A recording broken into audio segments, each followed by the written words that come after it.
Qui sera le nouveau Premier ministre? Quand le saura-t-on? Pas avant la semaine prochaine, semble-t-il.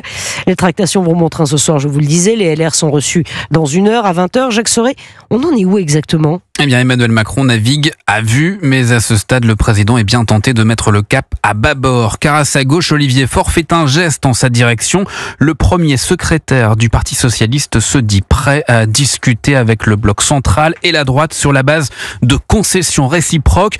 Des déclarations qui ont mis le feu au nouveau Front populaire. Peu importe, après la réception d'une délégation du Parti socialiste, l'Élysée a appelé ce soir le communiste Fabien Roussel et l'écologiste Marine Tondelier.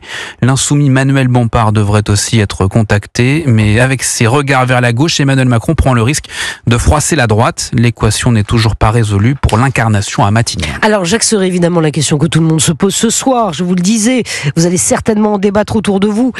Qui pour Matignon? Quels sont les profils qui tiennent la corde? François Bayrou fait figure de favori. Le patron du Modem fait campagne pour obtenir le poste. Même Bernard Cazeneuve, pourtant cité pour Matignon, explique ce soir que le maire de Pau ferait, je cite, un bon Premier ministre. Enfin, Sébastien Lecornu est loin d'avoir dit son dernier mot. Pour chacun de ces profils, en tout cas, le président doit de toute façon s'assurer de la tolérance du RN.